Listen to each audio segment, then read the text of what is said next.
our special guest on this special day, we have a Catholic comedian here just to help us make sense of the celebrations and to help us understand the meaning of Christmas. He helps many get through their days with laughter, music, and humor, faith-filled reflections. We have Romar Chuca on the show, and he definitely has captured hundreds of thousands of followers on social media. Welcome back to Morning Matters. Welcome. Welcome back kita. Well, welcome back. Well, yeah, this is my Maligayang Pasko second. sa'yo. Merry Christmas. Oo. Merry Christmas, Gretch, no? Salamat for inviting me here. Ako pala yung i-welcome mo. Oo, kasi nung una. Nauna ka dito sa akin. Nung una. Hindi ko alam kung nasaan ka nun. Pero Si Pao yung nag-interview yes, sa'yo. Oo. Na nag-viral din yung interview na yun. Kasi tinanong niya ako, Romar, what's your background? At sinabi ko, yung LED wall, yung aking background. Merry Christmas sa lahat Merry ng mga Christmas. manonood. Buti na lang marami Maligayang pang inaantok mula sa kanilang Noche Buena celebration. Ang pasalubong ko ay Bobs. Papatok pa yung yung mga joke mo sa umagang ito. Pero actually, kailangan na kailangan ka namin because on this show, we talk about politics. Every day, every single day, and knowing the state of the nation, we do need a break from it. But speaking of the state of the nation, it is in the most miserable of times that we usually need humor. And so, help us understand or help us figure out how do we feel the spirit of Christmas amid everything that's happening to our country, sa gitna ng flood control, corruption, sa gitna ng kamatayan, sa gitna ng galit ng taong bayan. Paano kaya natin mararamdaman yung Pasko? Siguro, I echo the words of a great person named Taylor Swift. Hindi kasi, nagva-viral ngayon yung kantang Opalite eh. I don't know if you know that song.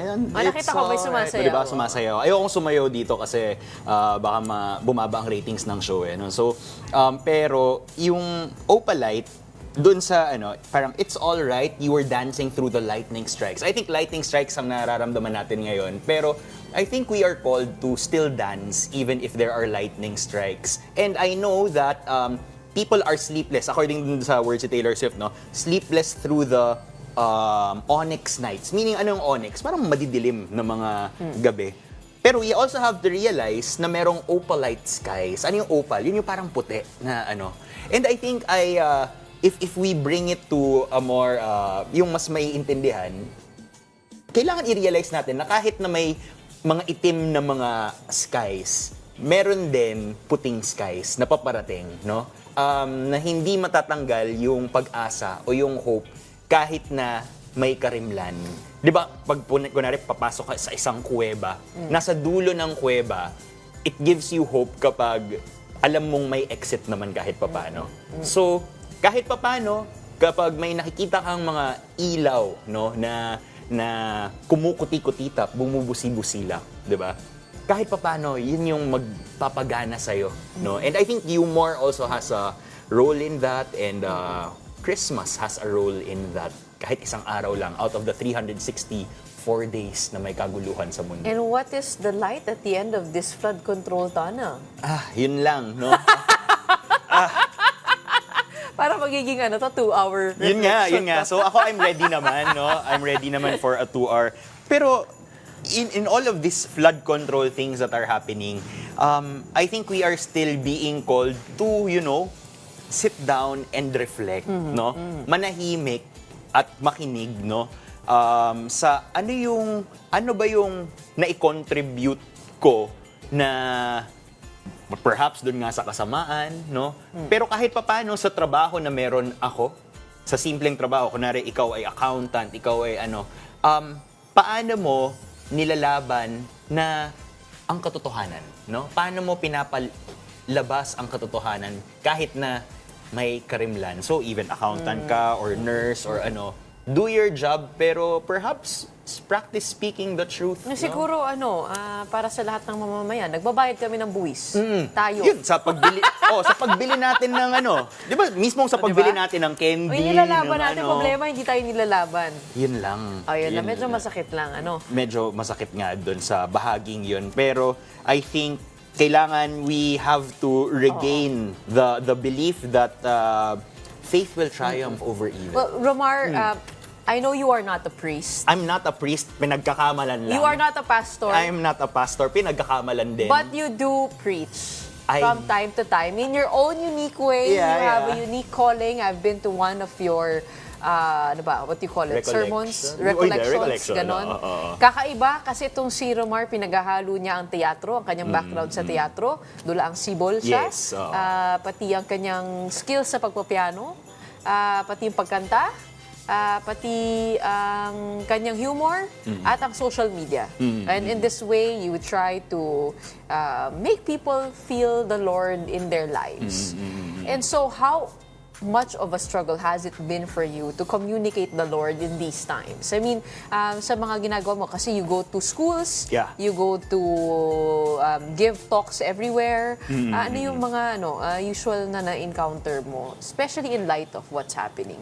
In light of, siguro ano muna yung na-encounter ko? Yung na-encounter ko are when I give those talks. Last Saturday, I was in, Friday rather, I was in Zamboanga and I gave a talk to Ateneo de Zamboanga. And kahit na multifaceted multi-faith ang Ateneo de Zamboanga, they still invited me to give a talk. And in my very Catholic way of making people laugh, yung, nakalimutan ko yung tanong mo. More of... Anong na-encounter mo? Ang na-encounter...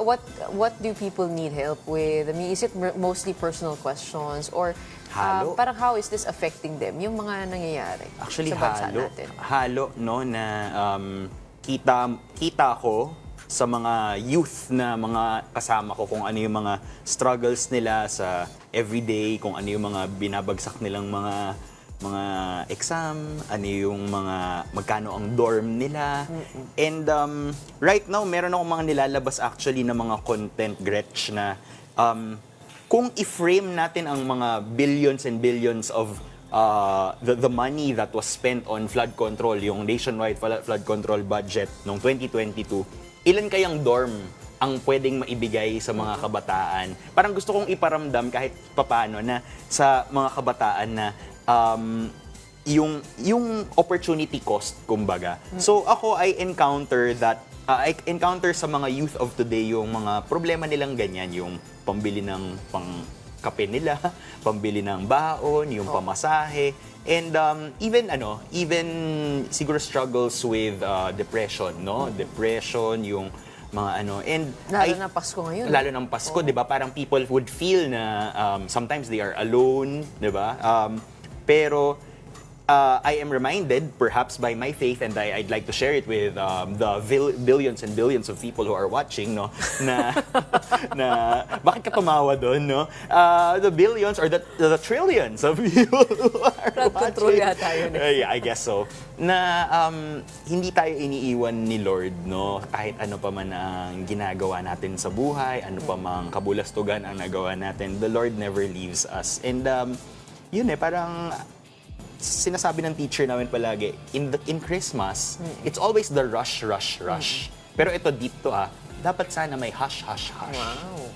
Diba? Magandang reminder So, yan, palitan mo ng ng H yung R. Kasi kapag walang katahimikan at puro parties lang, I mean, it's not bad. Okay naman na ngayon may uso na game, 'di ba? Yung mo yung kanta ni Whitney Houston, 'di ba, na yung mga ganun. Okay lang, enjoy your Christmas parties like that. Pero I invite everyone, no, to the billions of people who are watching, na kahit papano manahimik, kasi dito mo marirealize, you'll be able to count your blessings, to count kung how the Lord has been very good in your life, through your friends, through the people around you. So, I guess yun yung maisasagot ko sa iyong mahiwagang question.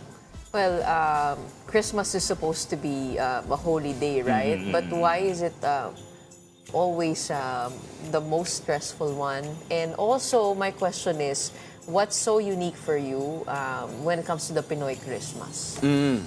So, baka stressful siya kasi I think people would like to please other people, no, kapag kasi of course loved ones naman talaga. Pero para sa akin ang pinaka-value ng Christmas dito sa Pilipinas, no, is that yung going home to people who love you, going home to people who care for you. Na mararamdaman mo sa niluluto ng tatay mo palagi na hamonado ba yun? Na nilalagyan ng kaunting special recipe ng or yung lobster thermidor man yan kung social kayo, na? Kung yun yung ihahanda. It's really going home and allowing yourself to just be with your family. Kung hindi man kasama ang pamilya, with your friends. Kung hindi man kasama ang friends, pwede namang with the Lord, no? Manahimik, and count your blessings. Parang ganun. Pero parang spectrum ito yung pinag-uusapan natin. Spectrum of emotions, no? There's, I guess the reverence for Christmas Day and the birth of Christ. There's also spending time in silence. But on the other end, you're also advocating for laughter. Yeah. Right, and revelry. So parang, how do you find the right balance? Siguro I just do. Hindi, para sa ating mga kababayan. No? Kasi usually, parang siguro, paano mo ipagsasabay? O how do you find, or how do you express your faith in such a in this way na parang you mix laughter with worship? And how did you end up with being the Catholic comedian that you know? I go back to the words of Saint Ignatius of Loyola, na founder ng mga Jesuita, no? It's always finding God in all things. And for me, if people go back to the content that I do, I say nothing is too secular for God to be there. So, finding God in all things, kumbaga. So, kahit na sa Noche Buena, okay lang, enjoy, no? Meron nga isang kwento, Gretch, na what if dumating daw si Cristo habang naglalaro ng billiards, yung isang santo, I think Saint John Berkman sa yun, or Saint Aloysius Gonzaga. Nagtanungan yung tatlong magkakaibigan. Yung isa sabi niya, tatakbo ako sa Blessed Sacrament at magdadasal ako. Yung pangalawa naman na isang hindi naman, ewan ko kung sino, pero sinabi niya, ako, magdadasal ako ng rosaryo. Yung pangatlo, sabi niya, I think si Saint Aloysius Gonzaga, sinabi niya, maglalaro pa rin ako ng billiards. Kasi baka mamaya tinatawa ko ni Lord para maglaro ng billiards at this moment. I think yung kwentong ganyan allows us to say, God meets us wherever we are. If we are struggling during this Christmas, financially, no, or mentally, or may mga family issues, God sits with you. Pero if you are enjoying, if you are going with friends and enjoying your time with others, God also laughs with you, no? So parang yun yung nagiging perspective ko na, again, nothing is too secular for God to be there. To the point na, go enjoy. Enjoy Christmas. Pero for me, challenge kung kunwari, ano yung nakasanayan mo sa Pasko, try mo naman kahit papaano na may baguhin para sa iba. Vocabulary. But do you think that your style has been able to reach out to a different set of people and has been effective as a strategy to somehow disarm them and lead them back to the faith? May ganun ka bang kwento? Actually, marami. Balik ako sa pinaka-recent kasi sa Zamboanga trip ko eh. Alam mo ba, kahit mag-iikot ako ng National Museum doon sa 4th Pillar sa Zamboanga, may nagpapapicture sa akin ng mga Muslim followers. Tapos parang ako, even Muslims nagpapapicture with me. Tapos sabi ko, hindi ko na lang tinanong kung bakit, pero they know of what I do. Oo. Siguro isa pang case in point, last night, habang may kakaalis lang ng mga bisita namin sa aming bahay. And biglang may, habang nagpapiano ako ng mga mash-up ko sa bahay at nagre-record ako ng content, may nagdo-doorbell doon sa harap ng bahay namin at nagsasabi, Kuya Romar. Tapos parang ako, paano nila alam na dito ako nakatira? So, anong nangyari was, may mga bata sa labas na mga ngaroling, medyo bihis ng konti, may gitara, may dalang beatbox. And then, sinabi ko, uy, paano niyo nalaman na nandito ako nakatira? Tapos sabi nila, nag-caroling na rin kami last year, tapos nandito ka rin po, Kuya Romar. Babalik din po kami. I think first or second house kami. Tapos, sabi nung nanay ko, Mar, papasukin mo kasi may pagkain pa tayo. So, pinapasok ng family namin yung 15 caroling people na yun na sa bahay namin. And ako naka-shorts at nakapambahay lang at we enjoyed the Christmas carols of these young children, no? And then, in our conversation, doon ko lang nalaman na hindi pala sila mga Katoliko. Mga evangelical sila na may mga Korean na mga pastors, no? Pero they know you from they know social me media. from social media. So parang ako, alam mo yung assessment So ko bakit na... kaya? Bakit kaya nagka-transcend itong ano? Tinanong ko sila na parang, uy, paano niyo ako kilala? Di ba, Catholic comedian nga, papuri sa Diyos nga yung minamash up ko at yung kinakanta ko. Tapos sinabi nila, Kuya Romar, ang cool kasi ng ginagawa mo. Tapos parang ako, wow, that's a validation na no matter how different this voice that I have in society is, it still permeates deep word, no? Even other religions and other faiths. And I think humor really has the capacity to bring people back to perhaps values. Not just the faith, no? Pero yung mga pinaglalaban natin at yung mga bagay na mahahalaga sa atin. Siguro kasi pag alam ko, kunwari ako, hindi ako Katoliko, o kaya Katoliko ako pero nalayo na ako.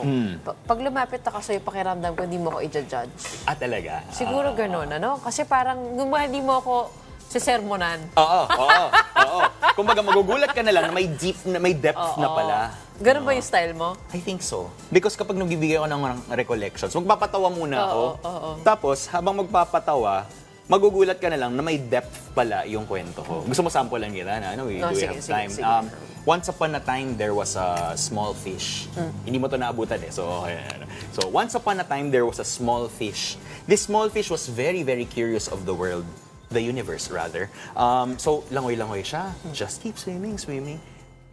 And then, sa sobrang curious niya, nabangga niya yung bigger fish. Ang sabi nung small fish doon sa bigger fish, dahil curious nga, ask me what? Go, ask me. Kasi parang kunwari, speaking English, so sasagot yung audience na, what? What? Tapos, ang tinanong ng small fish kay big fish was this. Blub, blub, blub, blub. Blub, blub, blub, blub, blub, blub. Tapos ang sagot ni big fish, ask me what again, di ba? What? Blub, blub, blub, blub, blub, blub, blub, blub, blub. And then, sa sobrang disappointed ni small fish, sabi niya, blub, blub, blub, blub, blub, blub, blub, blub, blub, blub, blub, blub. Dahil sa lungkot ni small fish, tumulo ang luha. Pero wala palang luha kasi nasa tubig siya, di ba? So, nag-walk out. Hindi pa siya pwede mag-walk out kasi wala namang paa. So, nag-swim out siya. End of story. And that is a story by Father Anthony de Melo. And mukhang you're startled, no? Hindi mo alam. Pero may depth yan because it's under the sea.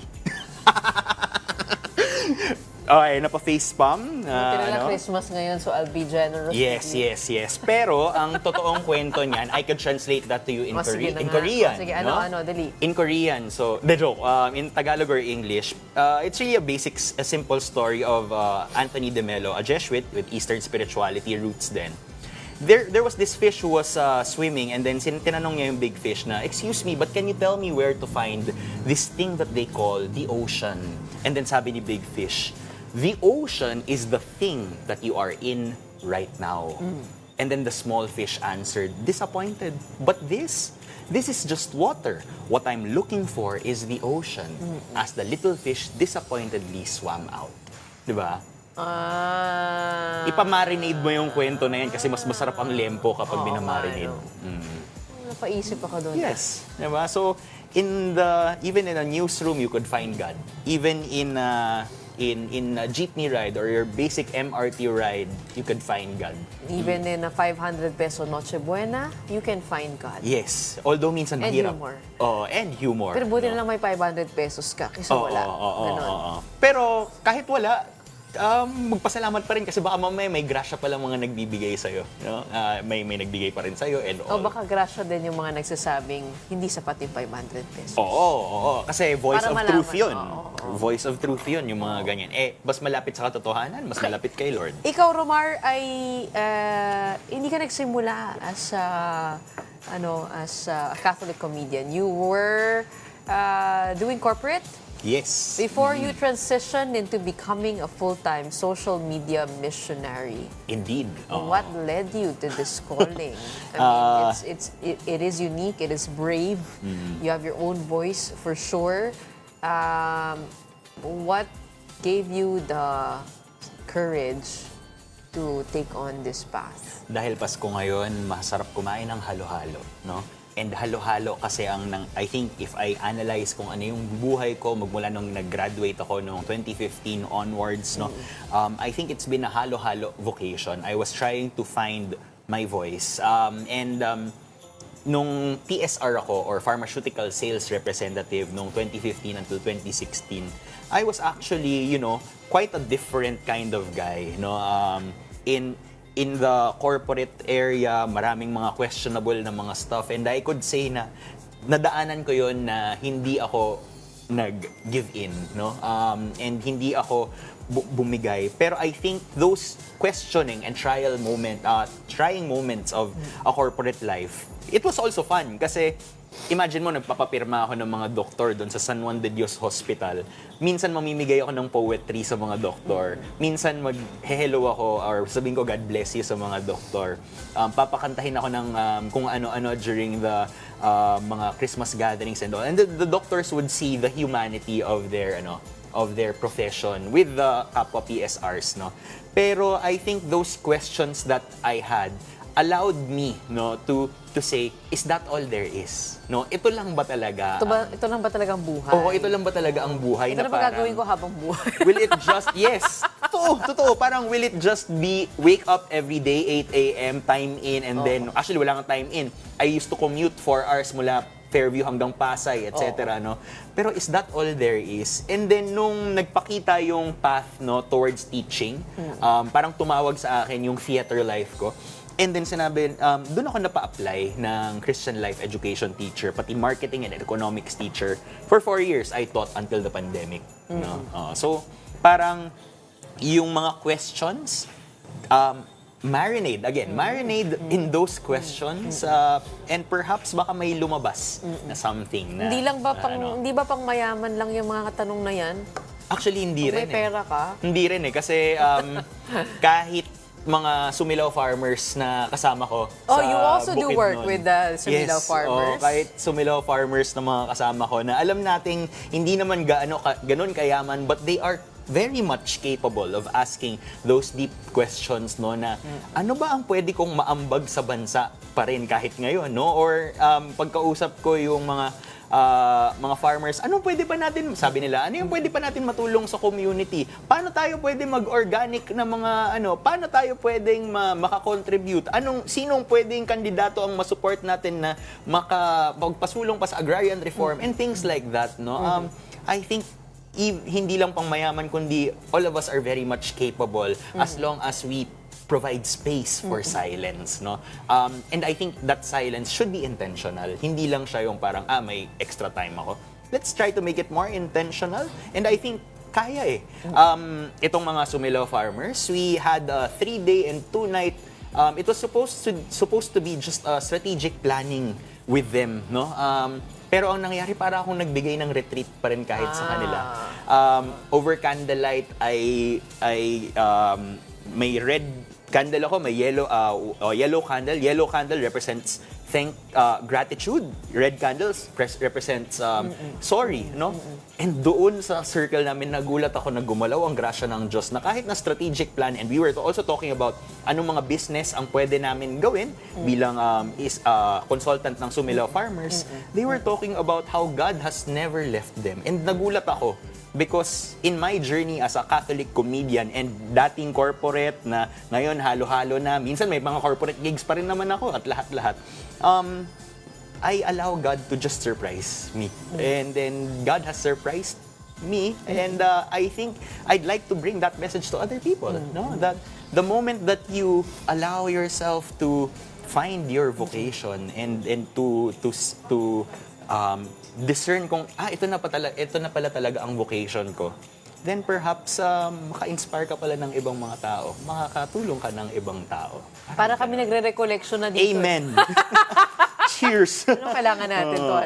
Maganda nga yung bumalik tayo sa mga Merry ganyang mga Christmas. tanong. Kasi puro, ano ba, pagka tuwing Pasko, ano ba, 12-12 na. Oo. Makakabili na ako regalo. Or, O pasulisit naman ng pang raffle. O raffle na, Or mamimili caroling na tayo na ng naman. pera. Uy, family reunion na naman. Oo, Yes. ito, sa mga reunion, bakit wala ka pang asawa? Ay, grabe, Bakit wala ka pang jowa? Grabe Mga naman, ganyan grabe mga tanongan, naman. di ba? Oo. Dapat ang tinatanong, nagdasal ka na ba? Oo. Nanahimik ka na oo. ba? Although important naman na question ng bakit wala pang jowa, pero okay lang. Hindi, mahalaga yun. Let's find humor in that. No? Okay, behind your comedic personality, it will surprise everyone that you do very serious work with the Sumilaw farmers.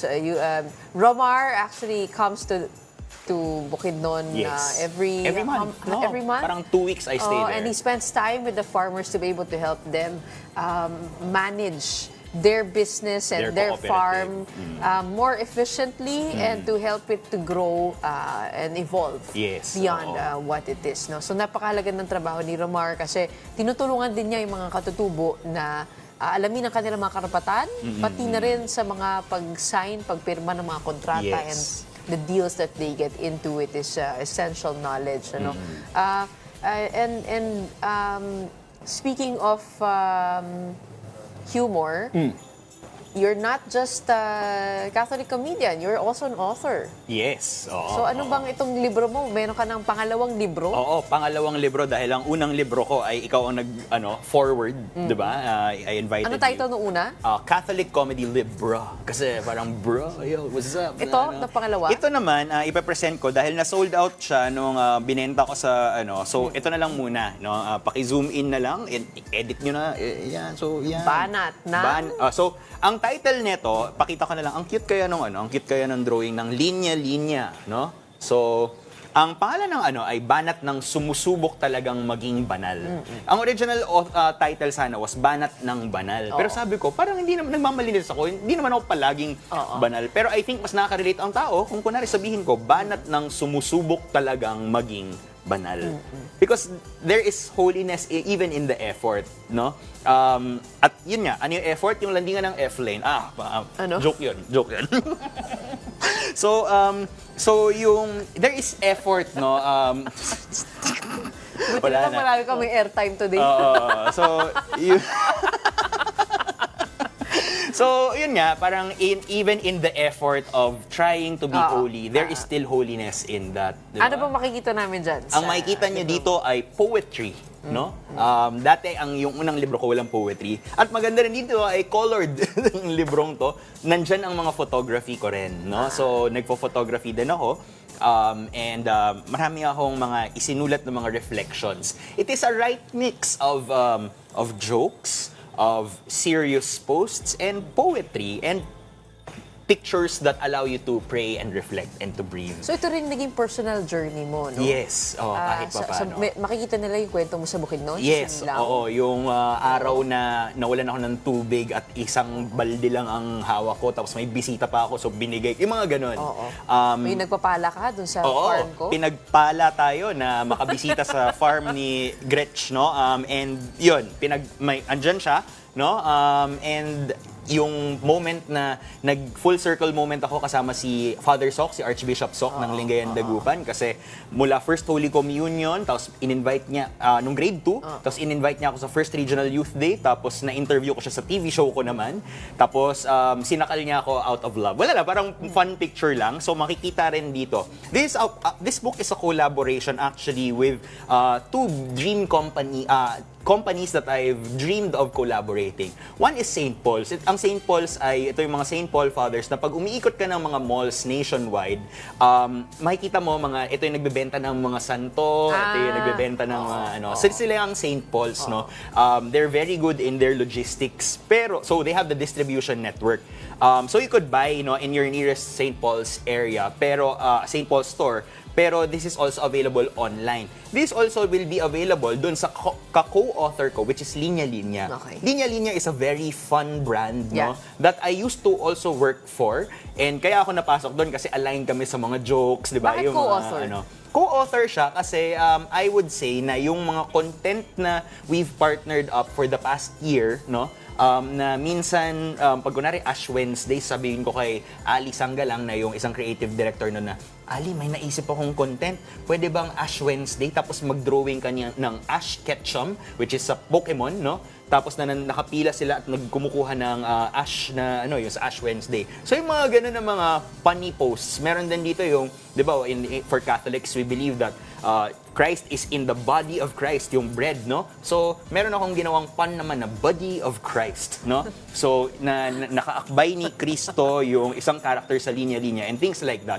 So, kaya siya co-author because we created some art together and yung ibang mga linya nila, tumulong ako. Kasi may mga deep din na mga lines na binabahagi ang linya-linya. Tumulong ako para ma-formulate yung ganun. What do you hope people would find with your book? Well, I hope that people would find that parang sa sinare ko kanina na sa blob blob blob na naintindihan ng napakaraming mga isda ngayon, so or yun nga, they would find God in all things, in the many kinds of insights and jokes and the stories that I Na share. makarelate sila sa Na personal makarelate. experience. Hindi ka namin paaalisin dito without a little bit of a challenge. So, meron sige. akong pa-fast talk sa'yo. Wow, okay. Kung kaya mo mag-improvise, kaya ko rin mag-improvise. Oh, game. Sagutin mo lang ng mabilisan. Go. Okay. Go. Peter or Paul? Peter. Bakit? Tapos may pa-question. Well, fisher of man. So, kasi 'di ba parang kayang ilabas lang yung lambat and maraming So, at saka naniniwala ako sa business strategy na Blue Ocean strategy. I-search yun na lang. Baka magtagal pa tayo ng 3 hours kasi mag-lecture yan in strategies. Ano ba yun? Mary or Joseph? Ako muna, Joseph muna ako. Kasi si Joseph, pinakatahimik siya. Isa nga sa mga gospels recently ay yung Joseph decided to divorce Mary quietly, pero an angel of the Lord appeared and na-rekindle yung faith niya, and nakaka-relate ako doon sa parang minsan you have doubts, pero especially pag matutulog ka na at 10 p.m. And alam mo yun, parang sige padayon lang regardless of the questions. Hindi yung resounding yes ni Mary. Pwede naman sana. Oo, Okay. pero doon muna tayo. Gold, Fast talk. frankincense, or myrrh? Wait. Gold na lang. Kasi mataas yung presyo ngayon. oo, tsaka parang hindi ko alam, pero pipiliin ko muna ang gold kasi mahilig din ako sa mga aso, Hindi nag-connect, kasi AU yung ng gold. So, yun. Masyado matalino. Masyado matalino yung joke na yun. Pero nag-viral yun nung nanalo si Carlos Yulo. Sinabi ko, bakit nanalo si Carlos Yulo ng gold? Kasi di ba, parang dog. And then, basta yun, something like that. Panoorin nyo na lang. Christmas or Easter? Oh my gosh, ang hirap naman. Pero sige, I would say na Christmas kasi, kahit na nabubuhay si Jesus ng Easter, challenging naman nun. Pero Christmas kasi parang doon nagtitipon-tipon ang mga pamilya, and I think that's an parang it opens the door for forgiveness, for reunion, and for talking with each other kahit na so something like that. TikTok or Facebook? Siguro ako ngayon, mas Facebook ako ngayon kasi nandyan yung iba't ibang uri ng tao. Di ba marami nagka-comment, sana iba na lang Facebook ng mga matatanda. Pero ako, I really appreciate na halo-halo yung mga Actually, ako rin. Gusto ko rin yung Facebook. di ba? Kasi mas personal. Mas personal, at saka, Sa TikTok, hindi ba masyado? Hindi masyado Parang hindi ako makakreate ng community sa TikTok. Sa Facebook, mas kita mo yung mga funders, yung mga young ones, pati yung mga young ones. Yung mga young ONCE at saka yung young ONES. Yan, iba yun Laughter or love? Love. Bakit? Kasi dahil sa love, lalabas din naman kahit papaano ang laughter. Wow! Hindi ko pinag-isipan yun, pero... And with that, we celebrate this Christmas Merry Day Christmas. with a good friend, Catholic comedian Romar Chuka. Follow Amen. him on social media. But follow the at Lord. Catholic comedian. Follow the Lord. Yeah, follow the Lord. Oo, and experience more of the Lord Amen. with this content. And Amen. also his book, saan mabibili yan? Mabibili ang itong librong ito. Sorry, hindi na lang ako kakanta kasi wala naman tayong piano ngayon, no? Mabibili ang librong ito sa St. Paul's na mga stores. Isa pa, iangat mo. Iangat mo. Ayan o, blending ka na sa background ko. Anong blending? Blending sa background. Oo nga, totoo. Pero i-zoom in ko, yan, okay? Mabibili ito sa St. Paul's Outlets and sa Linya Linya Bookstore at kung umiikot din ako ng buong universe, no? Romar, ano bang background mo? Ang background ko ay ang LED wall na may, ano ba? Yan. Ano? Yan ang background. Well, yan. Ayan. So, hindi ko gets. Nagjo-joke ka pa ba? Oo. So, ang background ko, nag-viral yan. Nakakahawa ka eh. Na ang background ko ay yung LED wall na to. Nasabi ko na yun before then. Okay, maraming salamat. Hindi ko You're na sasabihin na taga-Ateneo ka din. Oo. Pagpasensyaan nyo na po kami. Sorry. Oo, talagang marami pong ginawa sa amin. Because it's- Ignatian spirituality. Because it's Christmas, please forgive us. We have the Jesuits to blame. Just Yeah. kidding. Maraming salamat, Romar Chuka. We'll pause this conversation for now, but don't worry because there are more matters to discuss after the break. When we return, we'll talk about how to keep yourself healthy amid the Christmas celebrations. Keep it here on One News.